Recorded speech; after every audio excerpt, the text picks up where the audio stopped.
Have you ever watched the sunlight dance on a table set for a family feast and wondered quietly if there was a seat meant for you? My name is Heather Monroe, and if you've ever felt like the odd piece in a family puzzle, I want you to know you're not alone. For years, every summer in my family meant one thing: the annual beach reunion. The invitations would float in like clockwork, promising sandcastles, bonfires, and laughter traditions woven so tightly they felt unbreakable. But beneath all that sunlit joy was a truth I learned to swallow: not everyone finds their name on the guest list, no matter how much they wish they did. I used to think being left out was just a fact of life, something you accept like traffic or rainy Mondays. When I was a girl, I'd trace my fingers along the edge of our kitchen table, listening to my mother and sister plan menus and pack sunscreen, pretending I didn't care. Later, as a mom myself, I thought maybe things would change, that surely I'd done enough to earn my place in the center of the story. But each summer, as Rachel's kids grew older and the guest list stretched to fit cousins and friends of friends, there never seemed to be space for Zoe, Finn, and me. "It's just logistics," my mother would say, her voice gentle and final. "You know how crowded the house gets." And every year, I'd brush the sand from my children's hair and promise them our own kind of summer magic, hiding my ache behind a practiced smile. Sometimes the pain of exclusion is quiet, a kind of background hum you learn to live with. Other times, it flares up in the most ordinary moments, watching your daughter sketch a dream vacation she's never had, or hearing your son laugh at someone else's inside joke. I wondered if I was too sensitive, too different, or simply too much to fit in. Still, I held on to hope, stashing it away like a seashell in my pocket. Maybe next year, I told myself. Maybe next year would be different. But as the summers passed, I began to see a pattern not just in my family, but everywhere around me, a pattern of doors gently closing, of tables, just a little too crowded, of voices that trailed off when you walked into the room. This isn't just a story about my family's beach house.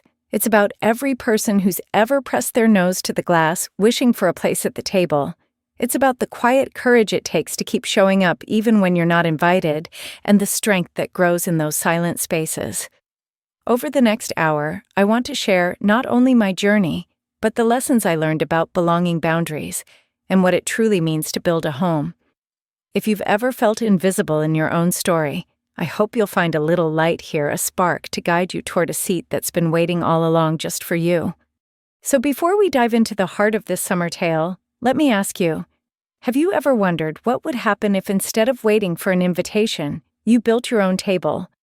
What if, in the shadow of every closed door, there was the blueprint for something better, something entirely your own? Stay with me and let's find out together. The funny thing about family traditions is how quickly they become as certain as the seasons. In my family, nothing marked the start of summer quite like the group text from my mother. There, it would be sometimes with a photo of a sunlit porch, always with words like "counting down the days" and a parade of cheerful emojis. My sister Rachel always replied first, already talking about new swimsuits for her twins, or how she'd found the perfect sparkling cider. I'd hold my phone a little longer, reading their messages until the screen dimmed, then tuck it away. I always knew what was coming next, and even after all these years, a small part of me hoped things would be different. But the guest list never changed my mother Rachel and her husband, their kids, sometimes even a neighbor or two. There just wasn't quite enough room for Zoe, Finn, and me. That was the rule, even if nobody wrote it down. When I was younger, I thought this kind of thing only happened to me. But the older I got, the more I saw that every family in some way draws invisible circles. There are those who fit easily inside, who never have to worry about space or whether their name will be remembered. And then there are people like me, always just a bit on the outside, always told maybe next year. It isn't usually cruel, it's soft, almost loving, the way someone says, "I just didn't want you to feel left out" when you see the photos online. The message is clear though: don't expect too much. Find your own fun.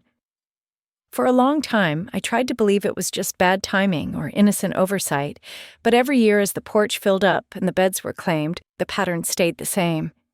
It's strange the ways we learn to adjust. When Zoe was 6, she made a packing list for a beach week she'd only ever heard about from her cousins. She drew pictures of goggles, flip-flops, and a bright orange bucket. I caught her adding a little sleeping bag in the corner of the page. "We don't take up much room, Mommy. she said, eyes shining with hope. That night, I promised her we'd find our own adventure that summer, maybe a weekend at the state park, or an afternoon hunting for stones by the lake.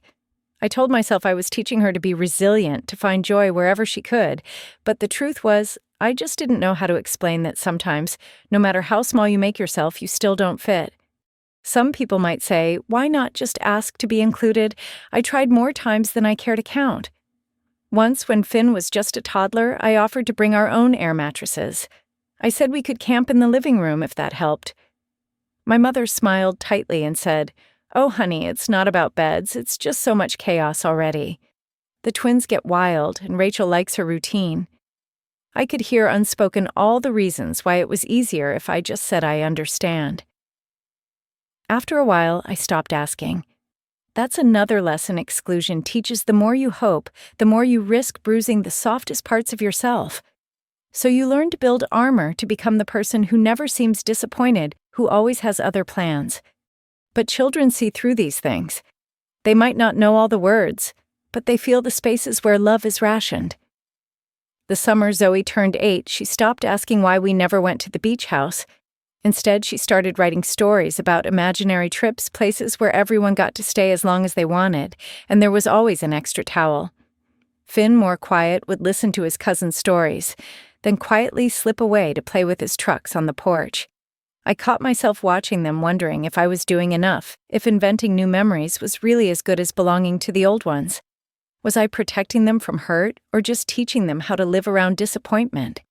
One summer, my neighbor Monica, a single mom like me, invited us to her family's 4th of July picnic.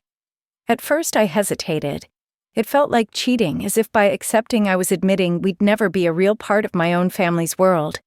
But when Zoe and Finn joined Monica's kids chasing fireflies across the grass and piling their plates high with watermelon, I saw something new in their faces. For once, they didn't seem to notice who was missing. Later that night, Monica said, "You know there are more ways to build a family than you think." It was a simple truth, but it landed like a small light in the dark. Maybe I thought we didn't have to wait for permission to feel at home. There's a lesson hidden in those long, empty summers, a lesson about who we become when the world says not this time.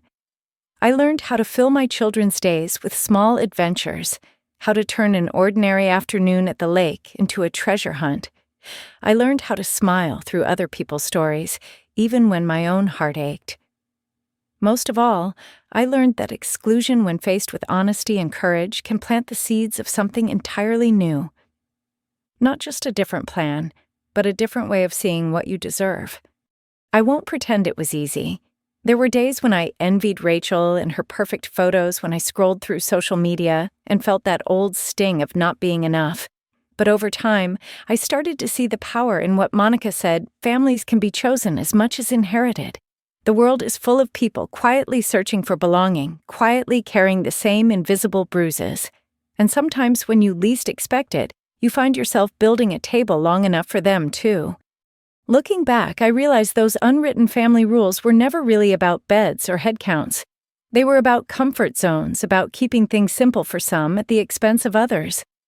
It's an easy mistake one many people make, thinking harmony means everyone looks the same, acts the same, stays in their lane. But real family, real community is messy and sprawling. It means making space even when it's inconvenient. If there's one thing I want to share from those summers, it's this: sometimes the seat you've been waiting for doesn't exist, not because you're unworthy, but because nobody ever thought to build it. And when that happens, the bravest thing you can do is grab some wood, a hammer, and a little bit of hope and start building anyway. As another summer approached and the same old group text arrived, I realized I was done wishing for space at someone else's table. It was time to find out what would happen if I created one of my own, not just for Zoe and Finn, but for anyone who'd ever watched the sunlight from the outside. And that, as it turned out, was where everything began to change. Long before I ever had children of my own, I learned how it felt to hover at the edge of things. My earliest memories of family gatherings are painted in the soft colors of summer peach cobbler on paper plates, the low hum of laughter on porches, cousins darting through sprinkler spray. Yet even in those moments, there was a sense of watching more than belonging, of being close enough to hear the stories, but not quite a character in them. My older sister Rachel always glowed at the center of it all. She was the one who sang the loudest during birthday songs, who fit so naturally on our mother's lap that I sometimes wondered if they had secret meetings I'd never know about. I wasn't neglected, not in the way you hear about on the news. I had close abed someone to ask how my day went. But I became an expert at shrinking myself, at choosing the chair furthest from the head of the table, at making my needs small and my voice quieter. Sometimes I tried to compensate by becoming helpful, clearing dishes, entertaining the younger cousins, volunteering to run to the corner store when we ran out of lemonade. I was the peacekeeper, the fixer, the one who made herself useful so that no one could say I didn't belong. Looking back, I see now how exhausting that role can be, how invisibility wears you down from the inside out. When I started high school, the distance between Rachel and me only grew. She joined every club, won every award, brought home friends with easy smiles and expensive shoes. My mother loved to brag about Rachel's accomplishments, sending newsletters to distant relatives and sticking newspaper clippings on the fridge. My own milestones, making the honor roll, winning a regional art contest, were greeted with a gentle smile and a nod before the conversation drifted back to Rachel's latest triumph. It wasn't malice, it was habit. Some families have a golden child, and in mine, that light shone so brightly that the rest of us became shadows. That feeling, the ache of being almost seen, followed me into adulthood. Even after I left home, even after I built a life of my own, I'd find myself shrinking in rooms where Rachel sparkled. At holidays, I'd slip into the kitchen to help my mother, hoping she'd notice my effort. Sometimes she did. Most times she just accepted the help as her due. I learned to answer everything's fine when asked about my job, my kids, my dreams, because the real story always seemed too messy, too complicated, too ordinary to be interesting. When Zoe was born, I made a quiet vow to myself she would never have to wonder if she mattered. I would celebrate every drawing, every scraped knee, every question she asked about the world. For a while, it was easy. But as Zoe grew and started school, I saw echoes of my own childhood in the way she tiptoed around other kids at birthday parties waiting for permission to join. I saw it in Finn, too, the way he clung to my side in crowded places, eyes scanning for a familiar face, as if to make sure he really belonged. One spring afternoon, Zoe came home from a playdate at her cousin's house and asked the question I'd been dreading, Mommy, how come we're never in the family pictures at Grandma's house? I felt the breath leave my body. I wanted to tell her that some tables aren't set wide enough for everyone, that sometimes you can do everything right and still end up watching from the sidelines. But instead, I pulled her onto my lap and said, "You are always part of my picture, no matter where we are." She nodded, satisfied for now, but I knew those answers wouldn't last forever. It's a peculiar kind of heartbreak, realizing you can't shield your children from the wounds that shaped you. I tried to make up for it in little ways: movie nights in the living room, with popcorn and fairy lights, Sunday hikes where we built our own family rituals. There were moments bright and true when it almost worked. But the world has a way of reminding you what you're missing. School forms sent home for parent signatures, family tree assignments that force you to explain absences, group photos posted online that make your own life feel like a footnote. Each small exclusion adds up until it feels like a weight you can never put down.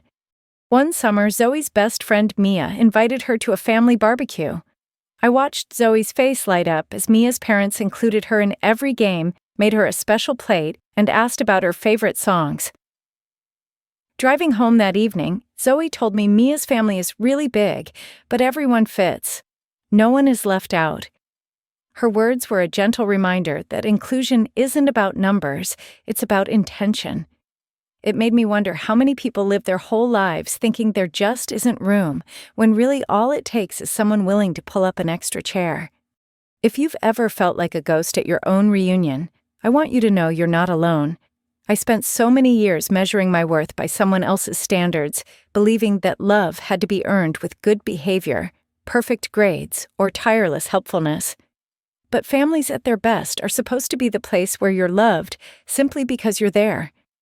It took me decades to realize that my value wasn't determined by where I sat at the table or how many times my name appeared in someone else's stories. Here's a small lesson, one I wish I could whisper to my younger self, and to every child peering in from the edges: you don't have to be the loudest voice or the shiniest star to matter. Sometimes the people who watch and wait are the ones who see most clearly, who carry the quiet strengths that hold families together when nobody else is looking. If you're always waiting for someone else to hand you a seat, you might miss the chance to build a place that truly fits. As I grew older, that realization started to shift something inside me. I wanted more for Zoe and Finn, but I also began to want more for myself, a life where I didn't have to measure my worth by anyone else's approval. It was a longing that grew louder with every summer that passed, every photo I didn't appear in, every holiday I spent inventing my own traditions. Eventually, I knew I would have to do something I'd never dared before stop waiting and start creating the belonging I'd always wanted. And that, as you'll see, is where the story really begins to change. In every family, there are patterns that feel as old as the kitchen wallpaper, little rituals and unspoken hierarchies that shape who gets heard, who gets help, and who gets left to figure it out alone. For us, the pattern had a name: Rachel. My sister wore her role as the family's golden child, as naturally as she wore her favorite cashmere sweaters, without ever seeming to notice the weight it cast on everyone else. She was the firstborn, the honor student, the prom queen, the new mom with the perfect holiday cards. If she tried something, she excelled. If she asked for help, she received it. Sometimes I wondered if the universe bent ever so slightly to make sure Rachel's road was always smooth. When I was younger, I used to think maybe there was some secret recipe for that kind of love, some perfect combination of charm and timing that made the world open its arms.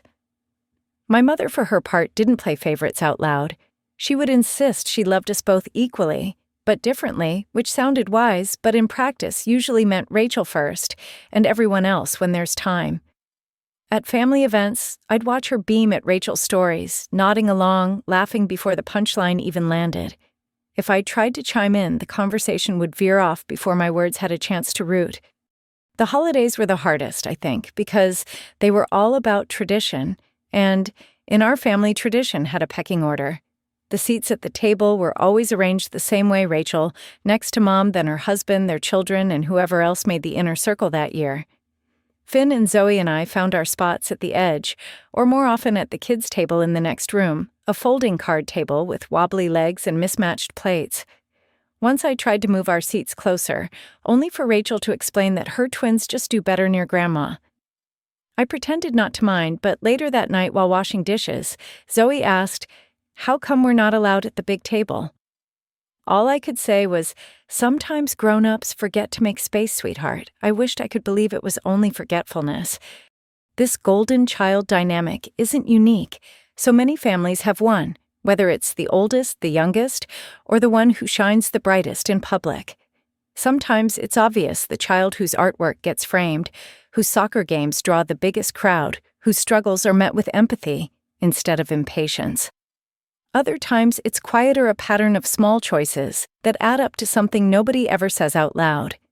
It's easy when you're not the golden child to feel like you're the family's backup singer, important enough to be on stage but always in the shadow of someone else's solo. It wasn't only Rachel's successes that set her apart.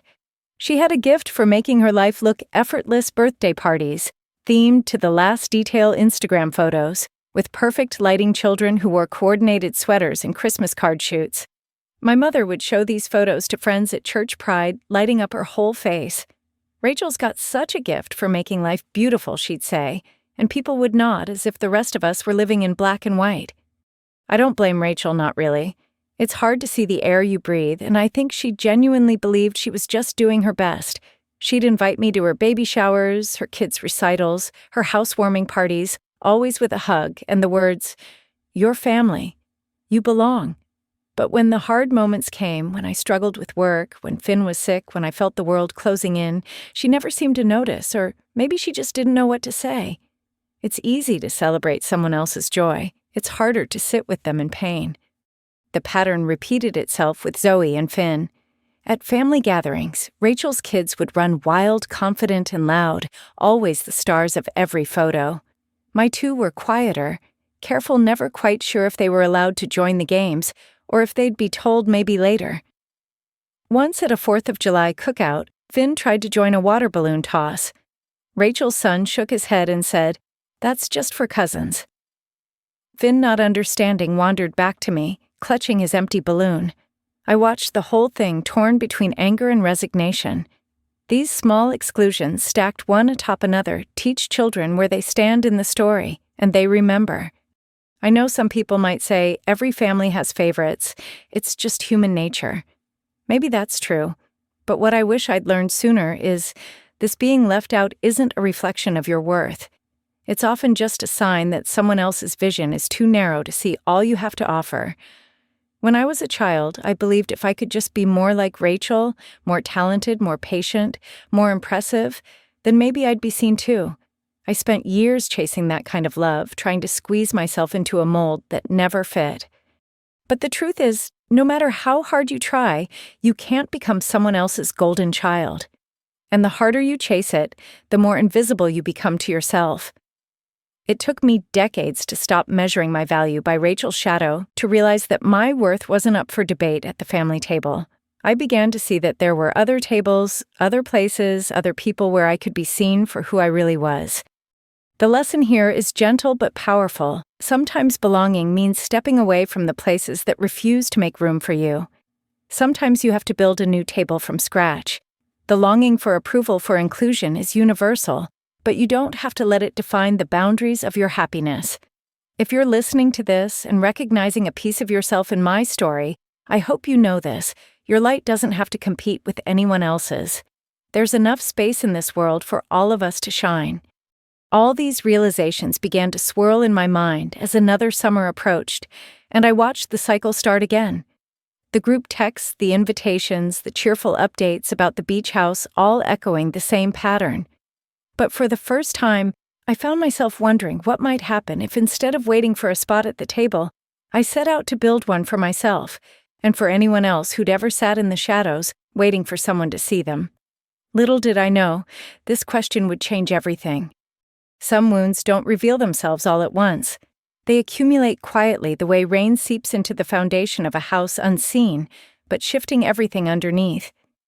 For years, I told myself I could live with the feeling of being on the margins, that it was enough to watch joy from a distance as long as I could give my children something soft and safe to land on. But one Thanksgiving, everything I'd kept inside finally slipped out as quietly and surely as night falling on a cold November field. The day started with the usual chaos, Rachel and her husband carrying in platters, their children darting between grown-up legs, my mother calling out for someone to set the table just so. I arrived with Zoe and Finn in hand, balancing pumpkin bread on one arm and coats on the other, and tried to ignore the familiar sting of being an afterthought. My mother greeted us warm but distracted, her eyes already moving past us to the next task. The table had been beautifully set name cards for each guest, but ours were taped at the far corner next to the high chair and the door to the laundry room. I smiled and ushered the kids into their seats, brushing off the discomfort with practiced ease. Dinner was noisy and bright, the kind of gathering that looks perfect in photographs. But underneath the laughter and clinking glasses, I felt a heaviness growing. Conversation whirled around Rachel's new job, her upcoming vacation, the twins' latest achievements. I tried to join in, offering stories about Zoe's art project or Finn's adventures at school, but my words landed softly, quickly overtaken by louder voices. At one point, Rachel turned to me with a sympathetic smile and said, "You know, it must be nice not having to worry about a real job. Gives you so much time with the kids." I felt my cheeks burn, unsure whether to defend my freelance work or just let the comment drift by. I caught Zoe watching me, her fork paused, midair, eyes wide with questions she was too polite to ask. I saw Finn tracing patterns on his plate, trying to disappear. It hit me then harder than I expected that my silence wasn't shielding them from pain. If anything, it was teaching them to accept less, to swallow hurt with a smile. All my efforts to create our own happiness suddenly felt like patchwork over a growing crack. After dinner, while the others gathered in the living room, I found myself alone in the kitchen, scraping leftovers into Tupperware, trying to steady my breathing. I heard laughter echoing from the next room, the kind of laughter that belongs to people who've never had to wonder if they're wanted. Tears stung my eyes, not just for me but for my children, for all the times I'd told them that being overlooked didn't matter if we loved each other enough. In that quiet fluorescent-lit kitchen, the burden of pretending finally became too much. I remembered stories I'd heard from other parents at the park, or in online forums, moms who spent holidays alone, dads who were the visitor at family gatherings, grown children who called the guest room their spot. So many of us quietly making do, carrying the weight of being second choice or not quite fitting in. We learn to tell ourselves it's just for now, that next year will be different, that maybe if we work a little harder, speak a little softer, someone will finally see us. But as the years go by, hope fades into habit, and habit turns into a kind of resignation. That night after I tucked Zoe and Finn into bed, I sat by the window watching the streetlights blur against the cold glass. My heart felt both hollow and too full brimming with words I'd never said. I thought of all the times I'd let a comment go unchallenged, all the times I'd convinced myself it was better not to make a scene. I realized I'd spent my whole life waiting for permission to take up space even in my own family. I wondered if it was too late to ask for more, or if I even knew how. In that stillness, a small voice inside me whispered a truth I'd buried for years. Silence is not the same as peace.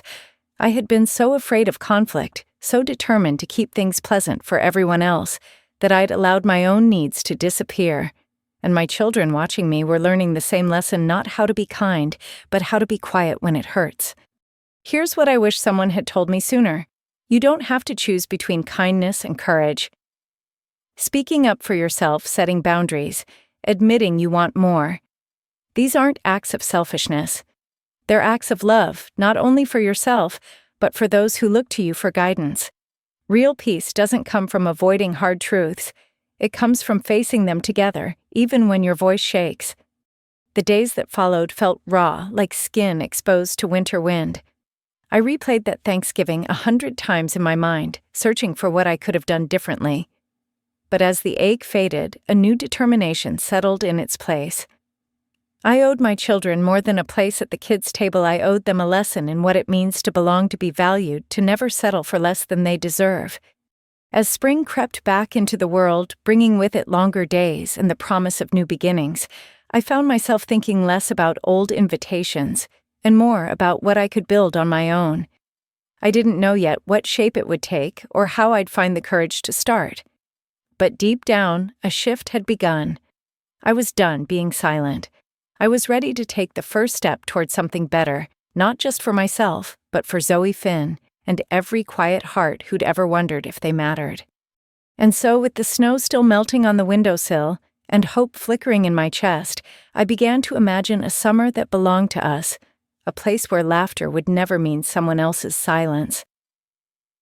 The next chapter of our story was about to unfold one small act of courage at a time.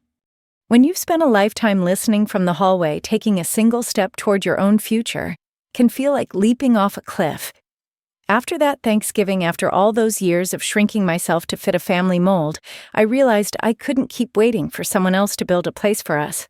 But knowing you want change is one thing. Figuring out where to start is another. Sometimes hope arrives disguised as friendship. My neighbor Monica was a single mom like me, raising her son Lucas in the apartment above ours. She'd knock on my door with leftover banana bread or invite us down for Friday night pizza when the world felt especially small. She never pressed for details about my family, just listened when I was ready. One chilly March morning, while our kids colored sidewalk chalk suns on the icy concrete, I finally confessed my exhaustion, the ache of always feeling like an outsider, the worry that I was failing Zoe and Finn. Monica listened, her breath fogging in the cold air, and said quietly, "Maybe it's time to make your own tradition. You don't have to wait for their invitation to have a real summer." It was the first time someone gave me permission to imagine a new way forward. I mulled it over for days, remembering how Monica once organized a 4th of July picnic in our courtyard when her parents forgot to call. Everyone pitched in. One neighbor brought watermelon, another lit sparklers, and the kids chased each other until the stars came out. No fancy invitations, just warmth and welcome. That memory glimmered like a lantern in the dark. If Monica could turn a lonely day into a celebration, maybe I could do the same on my own terms. Taking action meant confronting every fear I'd tucked away. I was used to hiding behind polite smiles, pretending maybe next year was enough. Now, as spring rain tapped on my window, I started searching for summer rentals online, not for my mother's beach house, but for something small, affordable within my reach. I set a tiny budget and imagined simple pleasures: marshmallows on a campfire lake, swims at dusk fin, trying to catch minnows with a plastic cup. Zoe, peering over my shoulder, asked, "Could we invite Mia and Lucas too?" The hope in her voice pushed me forward. Maybe it wasn't about exclusion or revenge. Maybe it was about building a circle, not a wall. The process wasn't glamorous. I scrolled through listings for rundown cabins and faded motels, my heart sinking at the prices. I doubted myself constantly. Was it irresponsible to spend savings on a vacation? Would my children see through my effort and wish for something grander, something they'd seen on their cousins' social media feeds? At night, I'd write pros and cons in a notebook, then close it, feeling overwhelmed. Change is uncomfortable, even the good kind. Sometimes the weight of old habits pulls you back, whispering that the safest place is the one you already know, no matter how small it feels. But courage, I found, is less about grand gestures and more about stubborn persistence. I asked for advice at work, mentioning to a coworker I was looking for a new kind of summer. She told me about her sister who bought an old camper and spent weekends at state parks with her kids. It wasn't the Ritz, she laughed, but it was ours. My girls still talk about those campfire stories. Her words lingered. I started to imagine what ours could mean for Zoe and Finn. There were stumbles along the way. One cabin rental turned out to be little more than a shed with peeling paint and a leaky roof. When I showed Zoe the photos, she grinned and said, "It's okay, Mom, we could bring fairy lights and make it magical." Finn Ever the builder suggested, "Let's make a fort inside." Their willingness to see possibility and imperfection reminded me that belonging isn't about having the perfect setting. It's about having the right people by your side. I also struggled with the guilt that so often shadows single parents, the sense that whatever you provide is never quite enough. Every time I tried to explain to my children why our summers looked different, I feared planting seeds of disappointment. But the more I shared my plans, the more I invited them to dream and problem solve, the more I saw their pride grow. Finn drew pictures of what our cabin could look like. Zoe made a checklist of games to bring and people to invite. The line between less and enough began to blur, replaced by a quiet confidence I hadn't known I possessed. Here's what I learned during those first tentative steps. You don't have to wait until you're certain to move forward. Progress happens in the trying, in the willingness to reach for something new, even when your hands shake.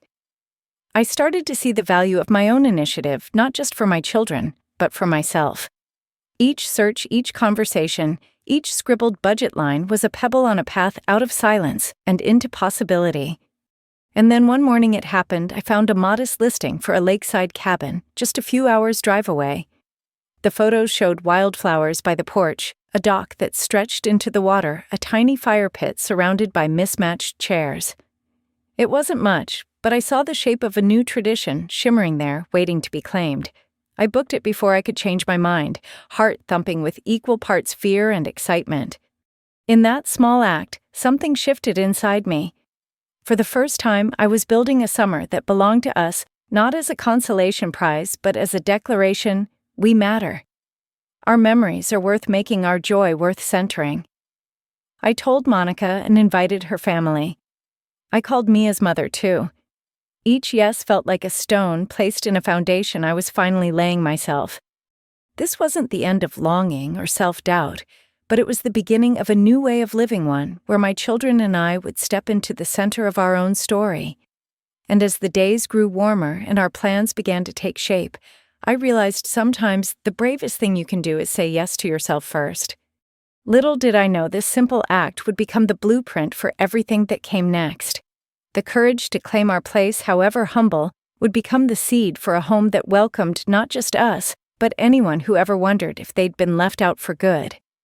The day we first saw the lakeside cabin was overcast, the sky heavy with clouds that threatened rain. The gravel crunching under our tires sounded almost like a warning. Zoe pressed her nose to the window as we pulled in, her eyes wide with cautious excitement. Finn, fidgeting in the back seat, asked, "Do you think there'll be frogs?" I smiled, hiding my own uncertainty. The cabin was frankly a little sad. Peeling paint, crooked porch rail, a tangle of weeds reaching for the sagging steps. I saw Zoe's hopeful face in the rearview mirror and tried to see it as she did a blank canvas waiting for color. Inside, the air was musty and cold, carrying the scent of old wood and wet stone. We explored with the reverence of archaeologists. Finn pointed out a spider web in the corner of the kitchen. Zoe discovered a faded mural behind a bookcase painted clouds and sunbeams from someone else's long-ago dream. There was a fireplace streaked with soot and a window seat that looked out onto the lake. "It's kind of perfect," Zoe whispered, her voice full of faith. I took a shaky breath. I wanted to believe her. Making the place ours was a lesson in patience and persistence. The first weekend, we scrubbed every surface until our hands were raw, hauling out trash bags of broken blinds and mystery debris. Monica and Lucas joined us, bringing pizza and extra cleaning gloves. The kids turned chores into games, who could collect the most bottle caps from under the porch, who could scrub the bathroom mirror until it sparkled. We laughed when Finn found a rusty can opener labeled Property of Tim 1987 and decided the cabin's ghost was named Tim. Each little victory, a clean window, a patched chair, felt monumental proof that we were changing this space and maybe ourselves for the better. Still, the setbacks were real. On the third night, a storm rolled in, and we discovered the roof leaked in 3 places. The plumbing rattled and sputtered, the ancient refrigerator refused to hum. Money went faster than I expected, and my confidence wavered. One morning, I found Finn staring at a puddle in the living room, his brow furrowed. "It's okay, Mom," he said, "we can fix it." But later, after the kids were asleep, I sat on the porch, tears pricking my eyes. What if I'd made a mistake? What if this was just another story of trying and failing? I thought about giving up more than once. Each challenge felt personal, a test I wasn't sure I could pass. But then I'd remember the sound of Zoe's laughter echoing through the empty rooms, or the way Monica would drop everything to swing by with tools and words of encouragement. One afternoon, as we hammered loose nails back into the porch, Monica told me about the house her mother grew up in, a shack by the river falling apart, but filled with music, laughter, and love. "You know what my grandma always said?" she asked. "Home isn't a building. It's the people willing to fix it together." I let her words settle in, feeling their warmth push back against my doubts. We learned to celebrate progress, no matter how small. After we finally stopped the roof from leaking, we roasted marshmallows in the fireplace, even though it was technically too warm outside for a fire. The kids fell asleep under a makeshift fort of blankets, giggling about Ghost Tim and telling stories by flashlight. That night, listening to their quiet breaths, I realized that every patch, every repair, every shared meal was weaving us closer. This wasn't just renovation. It was healing. Over the weeks, the cabin began to change, and so did we. The walls grew brighter with new paint chosen by Zoe after careful debate. Finn stenciled stars onto the ceiling in the sleeping nook, determined that no one would ever be afraid of the dark there again. We put up a sign by the door, "Everyone's welcome." It wasn't fancy, but it felt like a promise. When Mia and her mom visited, they added their own touches, a row of painted rocks along the path, a jar of wildflowers on the windowsill. The circle grew one friend, one neighbor at a time.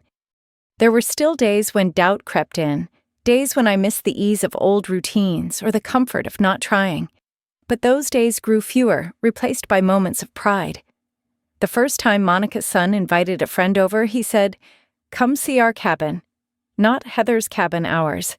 I caught Zoe watching me with a soft, knowing smile, and I realized she saw me not just as her mother, but as someone brave.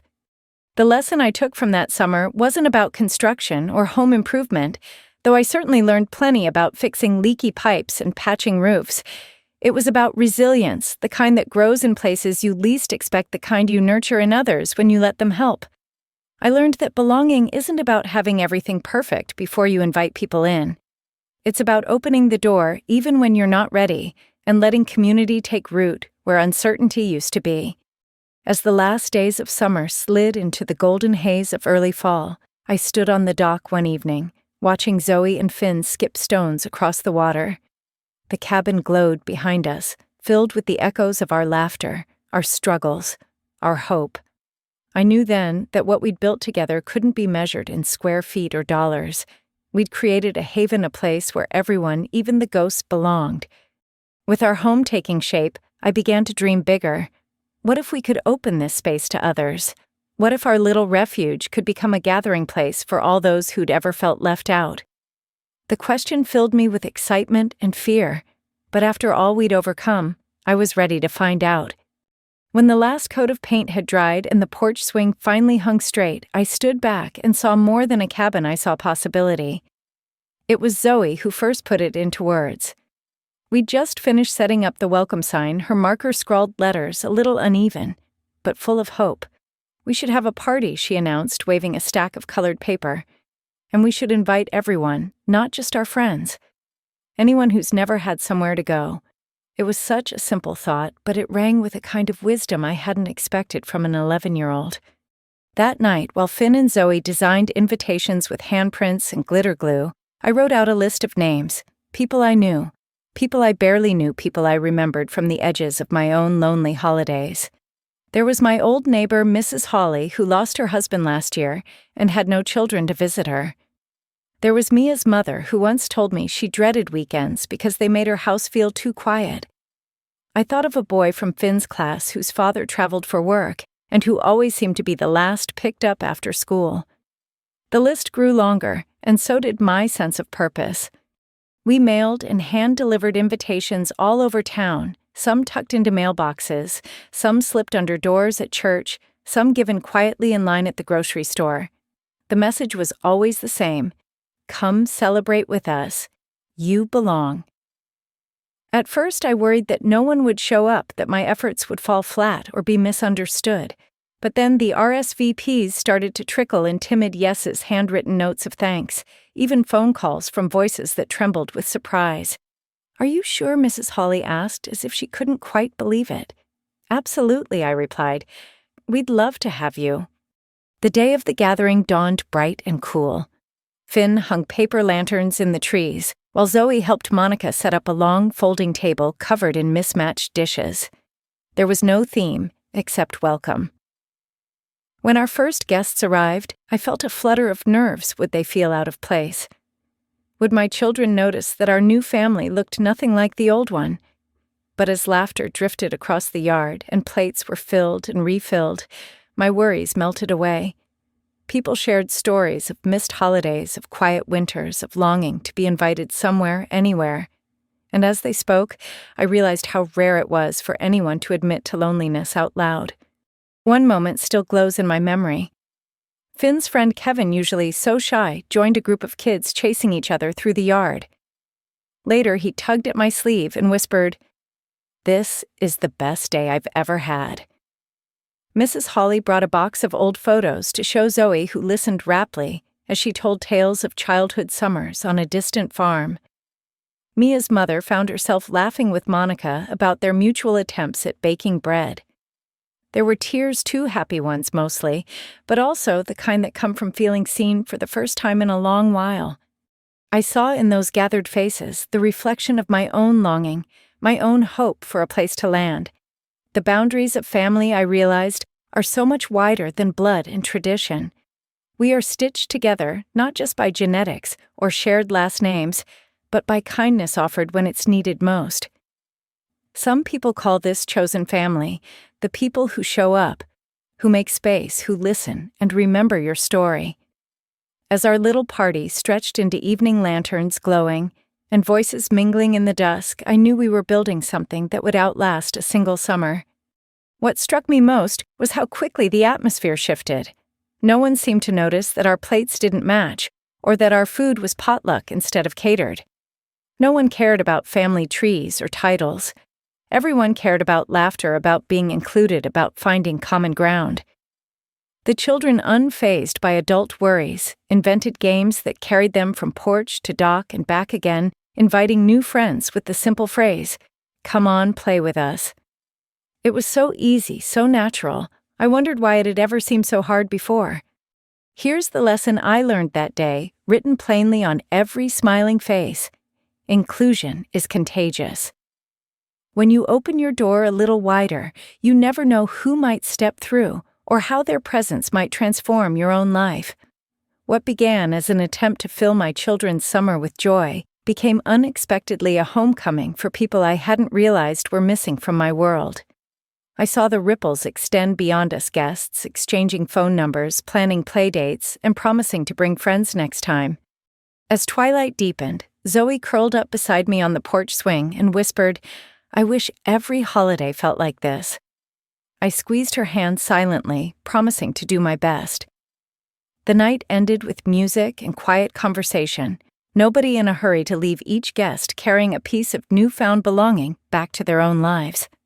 When the last lantern was dimmed and the house was quiet, I sat alone in the kitchen thinking about what we'd created together. It wasn't about grand gestures or perfect arrangements. It was about seeing people not just for who they are, but for how bravely they show up year after year hoping to be welcomed. The weight of old disappointments felt lighter, and for the first time in years, I was not just content, but deeply, fiercely proud. As the weeks passed, the story of our gathering spread. Friends asked if they could help next time neighbors stopped by with recipes and ideas. It felt as if the circle was expanding by itself, fueled by a need for connection that so many had carried in silence. And while I still missed pieces of my old family, I understood now that the space they left behind was not an emptiness, but an opening, a place for something new to take root. I didn't know then that this growing sense of hope would soon be tested, or that reaching beyond my comfort zone would draw the attention and eventually the criticism of those who'd once held the center of my world. But for now, I held on to the warmth of that evening and the quiet certainty that comes from knowing you've finally made room for yourself and others, just as you are. News of our little celebration spread farther than I'd expected. I heard from a neighbor that Rachel had seen pictures on social media. A mutual friend tagged Zoe and Mia roasting marshmallows on the dock faces, golden in lantern light. I felt a flutter of nerves, half proud, half guilty, as if I'd broken an unspoken family code by being happy without their blessing. It didn't take long before my phone lit up with Rachel's name. Her voice was brisk, tinged with disbelief. "I saw you threw a big party at the cabin." She began, no greeting, just that clipped tone I knew so well. "You invited half the town and didn't even tell us Mom's hurt, you know. She says you're trying to make her look bad, excluding your own family. Why didn't you reach out?" The question hovered between us, sharp and accusing. I felt my throat tighten. I could have explained 100 ways how many invitations I'd waited for, how many times I'd accepted silence as my answer. But I kept my reply simple. This was something different, Rachel. I wanted to give people a place to belong, people who don't always get included. She bristled, accusing me of being dramatic, of airing family laundry in public. "You always make things harder than they need to be," she said. "You could have just come to Mom's like you always do." My heart pounded with a mix of anger and sadness. The old urge to appease rose up, apologize, smooth it over, accept whatever scraps were offered. But as I looked around the sunlit kitchen, saw Zoe's drawing of our gathering taped to the fridge, I knew I couldn't go back to pretending. "I spent years waiting for an invitation that never came, Rachel," I said, voice gentle but firm. "I'm not trying to punish anyone. I'm just building something new, something that includes everyone, even the ones who get left out." The call ended awkwardly. Later that week, my mother called too, her voice softer but no less wounded. "I just wish you told me," she sighed. "Family is all we have." I heard the familiar longing in her words, but also the weight of habit, her comfort in tradition, her reluctance to see the patterns that kept repeating. We talked in circles, never quite reaching each other, and when the conversation ended, I felt both lighter and heavier at once. For the first time, I'd said what needed saying. For the first time, I hadn't backed down. The days that followed were full of doubt. Was I being selfish? drawing boundaries that shut out the people who raised me? Was I letting old hurts cloud my judgment? I replayed every word, wondering if I could have bridged the gap better, softened the truth somehow. But each time I watched Zoe and Finn running wild with their new friends, each time Monica dropped by with a basket of muffins and a hug, I felt a quiet reassurance. The joy in our cabin was real. The belonging we'd created mattered. I remembered Monica's advice from the very beginning. You can't control who shows up for you, but you can choose how you show up for yourself. Her words rang truer than ever. I thought of all the times I'd prioritized peace over honesty, harmony over wholeness. The cost, I realized, had always been my own sense of self, my right to say yes to what healed me and no to what hurt. It wasn't about revenge. It wasn't even about justice. It was about finally living as if I deserved to belong without apology. That week I wrote a letter to my mother. I told her with kindness and clarity that my door was open, but my days of asking for a seat at the old table were over. I hope you'll visit someday, I wrote as a guest who is welcome, but not as the keeper of all the rules. Our traditions here are new, and everyone is invited. It was the hardest thing I'd done in years, but when I mailed it, I felt something settle inside me, a line drawn in love, not in anger. It's a lesson I keep learning over and over. Boundaries are not walls. They are bridges if we build them with intention. They allow us to protect what matters while leaving room for change. I saw it in the way our new friends respected our rituals, bringing their own food and stories without demanding we do things their way. I saw it in Finn's shy smile as he learned to trust his own voice and Zoe's certainty that her ideas could shape a gathering as much as any adult's. For the first time, I saw it in myself. Sometimes those who feel threatened by our happiness will call it betrayal. They will accuse us of dividing what was already broken, of turning our backs on family. But the truth is quieter. We are simply refusing to be invisible any longer. By standing up for our own worth, we make it safer for others to do the same. That's the real work of healing, the patient, steady refusal to disappear for someone else's comfort. I won't pretend it was easy. There were nights when I missed the easy familiarity of old routines, when I grieved for the mother I wished I'd had, for the sister who might have stood by me.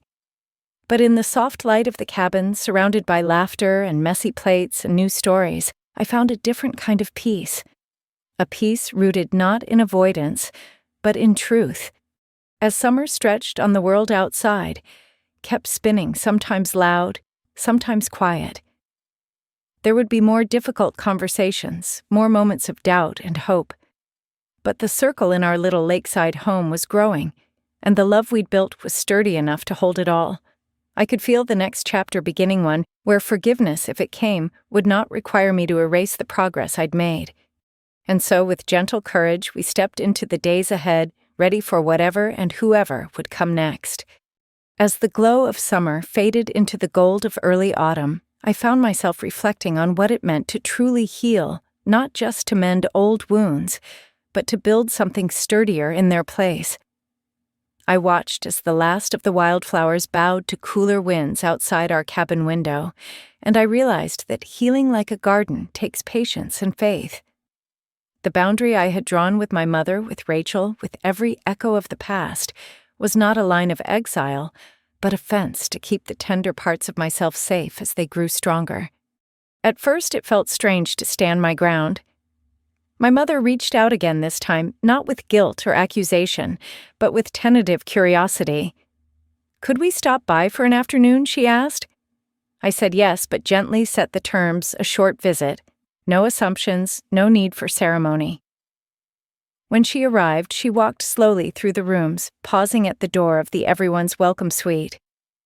Her gaze softened as she touched the painted sign reading the names and handprints of all the guests who had left a mark that summer. "You really did all this," she murmured, wonder and a hint of regret in her voice. "Yes," I answered, feeling pride finally outweigh the ache.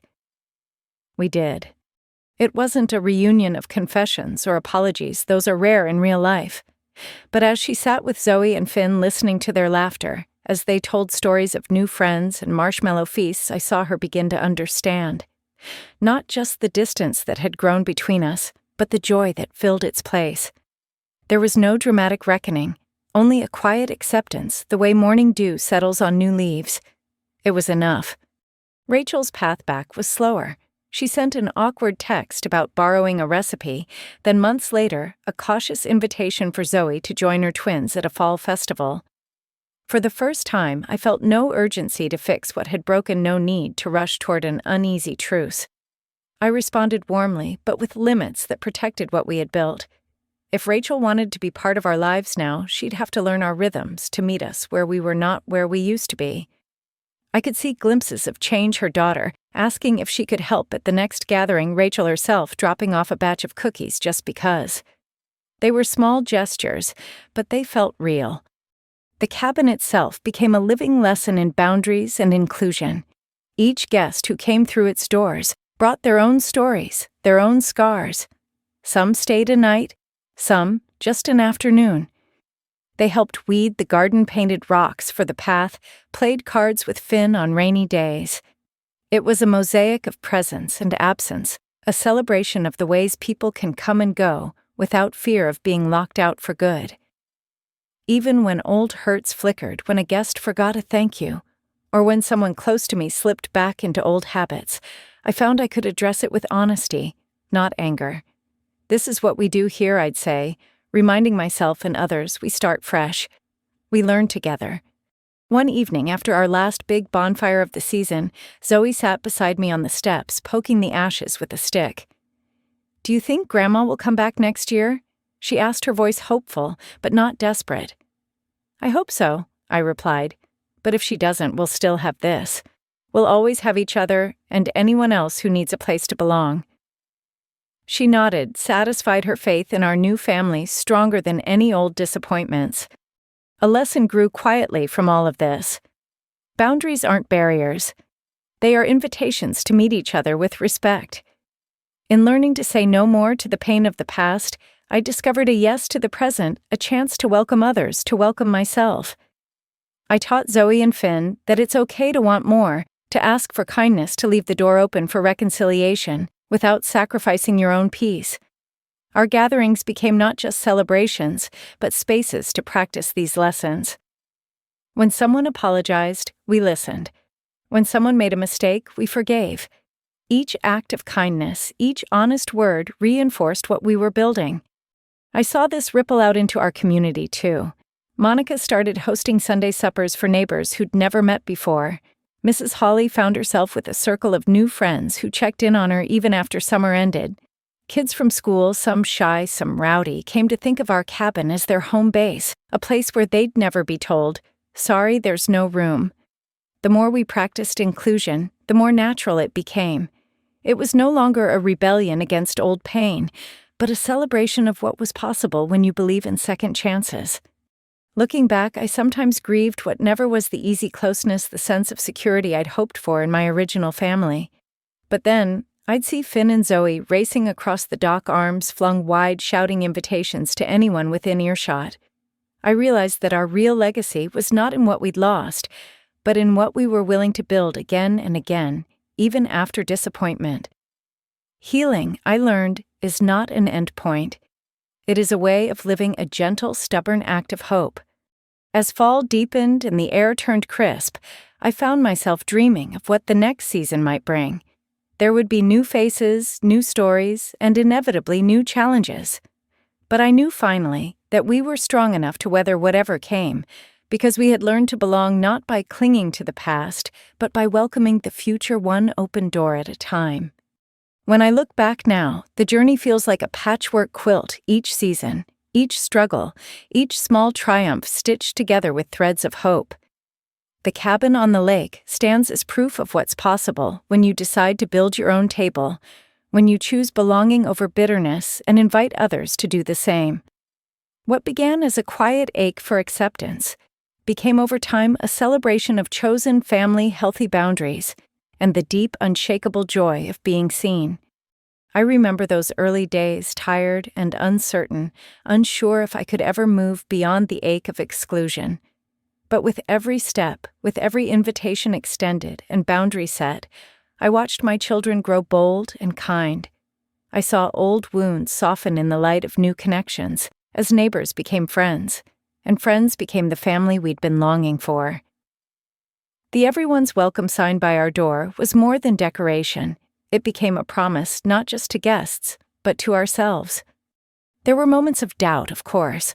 Old patterns tugged at me, tempting me to shrink back into silence to accept less than we deserved. But each time I remembered why we started to give Zoe Finn and every lonely soul who found our porch a place where their laughter mattered.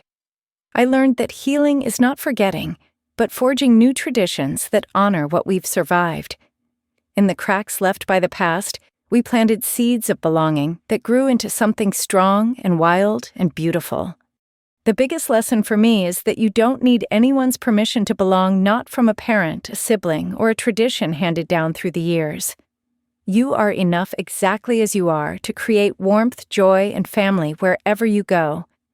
Every time we chose kindness over resentment, honesty over silence, we built a foundation that could hold not just our pain, but our hope for something better. If my story feels familiar, I hope you'll remember this. No matter where you started, you have the power to draw your own circle, to set your own table, to open your door a little wider. You are not alone. Every act of courage, every risk to be honest, every invitation offered ripples outward, changing more than just your own life.